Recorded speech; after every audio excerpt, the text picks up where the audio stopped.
Hi again, my name is Dan with Pro Audio Superstore, and today we're going to be talking about wireless microphones. The most common questions we receive on a day-to-day basis are about wireless microphones, how they work, what the differences are between systems, etc. In this video we're going to cover the basic concepts and things to look for when choosing the best wireless microphones for your needs. So let's get started.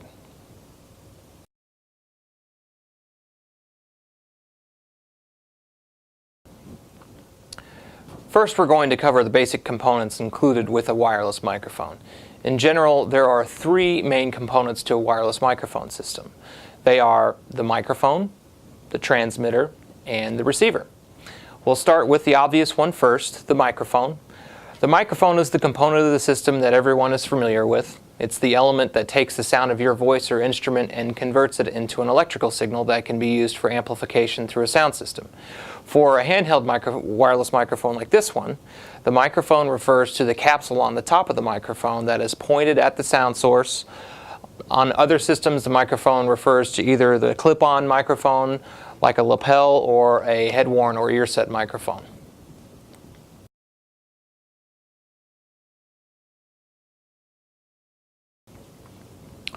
The next component, the transmitter, is the next step in the signal path for a wireless mic. Once the microphone itself has converted the sound source into an electrical signal, the transmitter then transmits that signal wirelessly, most commonly over radio frequency waves. For a handheld wireless microphone like this one, the transmitter is built into the handle of the microphone. It's directly connected to the microphone element on the top, and depending on the model, may have a small LCD display. For other types of wireless microphones, like a clip-on lapel, or head-worn or ear-set microphone, the transmitter is what's called a body pack transmitter, like this. These body packs are usually small in size, like a deck of cards. They'll have clips on the back that can attach the body pack to your belt, pants, or whatever. The microphone will have a very thin cable that then connects directly to the body pack.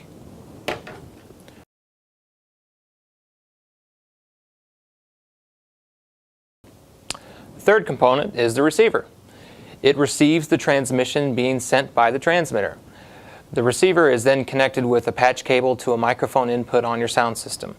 Most receivers like this will have some sort of display on the front that will give various amounts of information like the frequency in use, battery life, and signal strength. Again, all of that depending on the system that you actually have.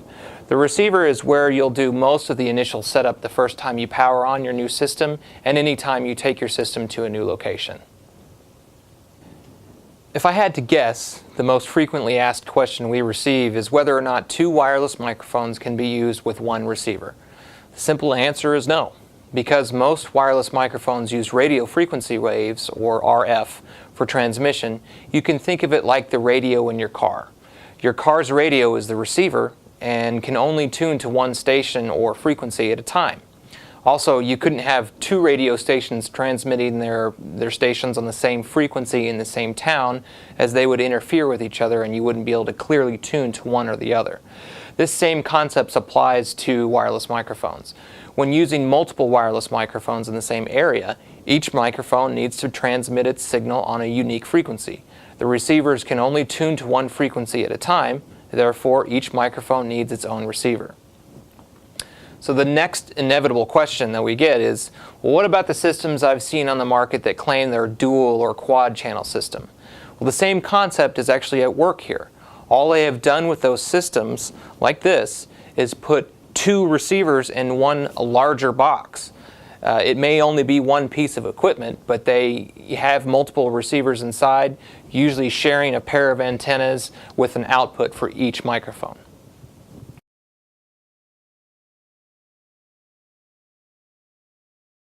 There is a lot of confusion right now about frequencies and FCC changes. We've already covered that in some of our other videos, so we'll talk instead about the different transmission methods that are being used by various wireless mic systems. The most commonly used method of wireless microphone transmission is the UHF band of radio frequencies. Even with the recent changes in FCC regulations in this band, it is probably still the most reliable. Over-the-air television broadcasts are the only other transmissions competing in that range for the time being. The VHF brand of frequencies is still a good choice for reliable wireless microphone transmission with one main drawback. Due to the physical size of a radio wavelength in the VHF range, it requires the antennas and the transmitters and receivers to be pretty long. VHF is still home to television broadcasts, but most stations have moved to UHF. Only a few systems are still even using the VHF range anymore, but could still be a very reliable range for some time to come. A few systems on the market have started using the 2.4 GHz frequency range for wireless microphone transmission. This range has its pros and cons. The good news is they operate well outside of the VHF and UHF bands and are free from any competing television stations. Another good thing is the 2.4 GHz band has the same low power operating regulations worldwide, so no matter where you go in the world, the rules are the same. The bad news is with 2.4 GHz is there's lots of other low power devices that use it, like microwave ovens, Wi-Fi devices, and cordless phones, to name a few. Finally, there are a few wireless microphone systems on the market that have started using infrared light to transmit rather than RF. These systems are pretty much immune from any kind of outside interference. However, they require line of sight between the microphone and the receiver. Because it is light that is being used, it cannot penetrate solid surfaces like RF can.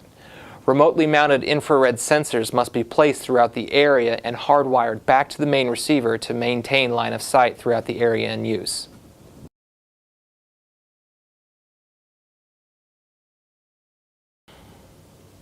Well, that's it for part 1 on wireless microphones. In part 2, I'm going to talk about some more advanced features of wireless microphones to consider when purchasing your next system. Thanks, and we'll see you again soon.